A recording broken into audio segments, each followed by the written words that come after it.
Саламатсыздар, урматтуу студенттер. Өткөндө мен силерге ар бириңерге жекече тапшырма бергем.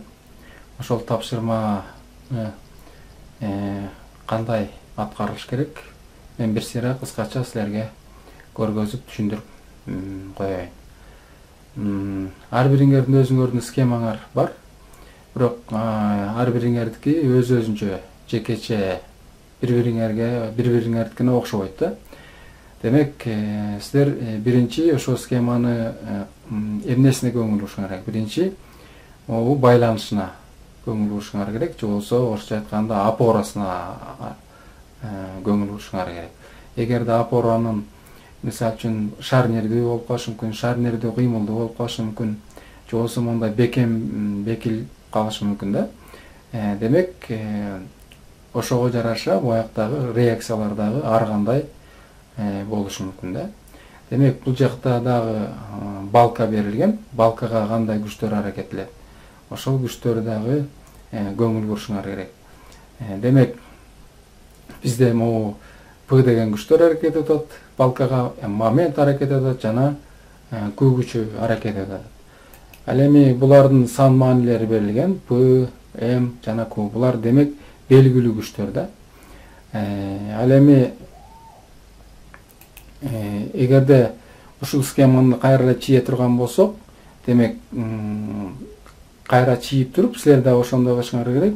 Ошондо могу байланышта, таянышта кандай күчтөр аракет этип атат, ошону дагы көрсөтүшүңөр керек. Бул жакта мисалы үчүн бекилген байланышта 3 күч аракет этет.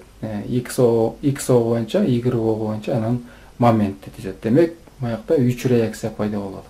Ошол 3 реакция тең бизге азыр белгисиз да.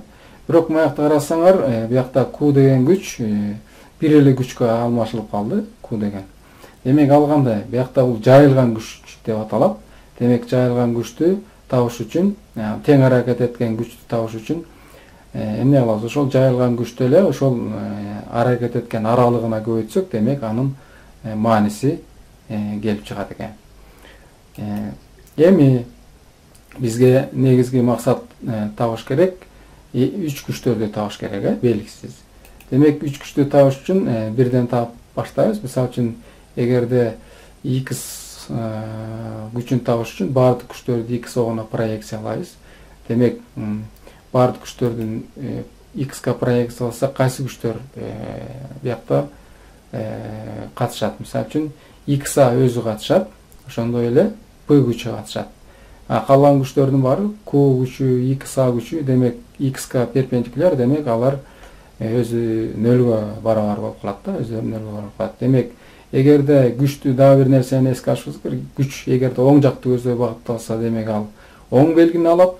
Эгерде солго багытталса, демек ал сол белгини алып калат. Бул азыркы учурда X-a менен P күчү экөө тең оң жактуу көздөй багытталган, демек экөө тең оң белгини алат. Демек, барабар 0 деп теңнеме түздүк дагы, буякта P белгилүү күч.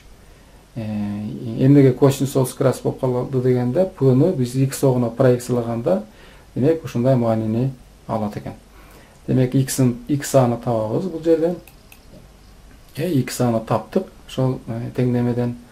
Эми кийинки бизде таба турган күч болсо, Y күчү, YA күчү. Демек, YA күчү табыш үчүн баардык күчтөрдү Y огуна проекциялайбыз дагы. Мына проекцияладык, Y өзү. Бул жакта дагы эске алышыбыз керек багыттарын.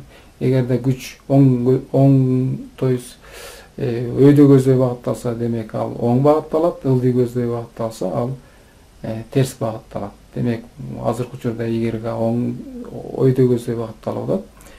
P болсо ылдый көздөй багытталып атат. Бул жерде P-ны биз Y огуна проекцияласак, демек, мына синус ос крас деп ушундай маанини алып калат да.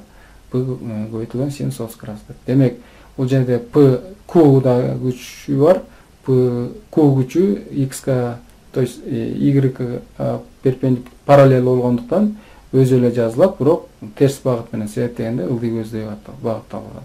Барабар 0, бул жерден Q белгилүү, P белгилүү, демек Y аны таап коебуз. Дагы бир нерсени эсиңерге салып коеюн. Биякта X терс багыт менен чыгып атат. Демек биз могу күчтөрдү койгондо биз өзүбүз эле болжолдуу түрдө койгонбуз багытын. Демек X-абыз оң жакты көздөй багытталбайт, сол жакты көздөй багытталыш керек экен. Сан мааниси ошондой эле кала берет. Так, кийин эми кийинки учурду карасак, бул жерде моментти табышыбыз керек, момент аны табыш керек. Мында дагы момент табыш үчүн А чекитинен момент алабыз бардык күчтөрдөн. Демек бардык күчтөрдөн алыш үчүн ошол бардык күчтөр кошулат. Демек бул жерде дагы эреже боюнча биз өткөндө элекпиз. Моментти түзүш үчүн А чекитинен мисалы үчүн алып атсак, мисалы үчүн эгерде ошол күч А чекитине карата сааттын жебесине багытташ болсо, демек ал терс болот. Ал эми сааттын жебесине карама каршы айланса, демек ал оң багытталат. Демек азыркы учурда момент А өзү кандай багытталып атат? Карама каршы, сааттын жебесине карама каршы, демек оң багытталат. П болсо, эгерде проекцияласак, демек ал терс багытталат. Ошондой эле анын канча аралыкта айланып аткан ийинге көбөйтүлөт дагы. Анан момент өзү момент болгондуктан, демек момент өзү эле жазылат, бирок моменттин багыты да эске алынып атат да, бул жерде оң багытка. Демек Q күчү дагы терс, А чекитине карата терс багытта алып атат дагы. Ошо ийин канча барар? 2, биякта 4, анан 2-нин жарымы 1, ошондо 5 метрге көбөйтүлөт. Барабар 0. Демек биз теңдемени түздүк. Биякта Q белгилүү, P белгилүү, анан момент белгилүү. Бул жерде момент А, МА белгисиз. Демек биз МАны таап коет экенбиз. Моментти таптык, момент Аны таптык. Демек эми биз могу жерден чоңойтуп көрсөтөйүн мен силерге. Чоңойтуп көрүп, Y табылды, X табылды. Эми экөө тең аракет эткен күчтү табышыбыз керек, R деген. Демек тең аракет эткен күчтү табыш үчүн биз Пифагордун теоремасын колдонобуз. Өзүңөр билесиңер, муну жакшы билесиңер. Пифагордун теоремасын колдондук дагы, анан R-нын сан маанисин таап алдык. Андан кийин баштапкы схемага кайрылсак, ошондой эле күчтөрдү кайра коебуз өз багыттары менен. Демек X, Y, анан R деп койдук да, анан моментти койдук. Анан мындан тышкары дагы эң аягында таблица түзөбүз дагы, кандай күчтөр аракет этти жана сан маанилерин баарын толтуруп жазып коебуз.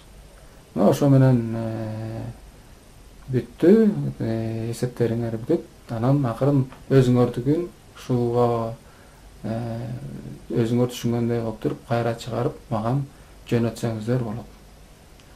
Көңүл бурганыңарга рахмат.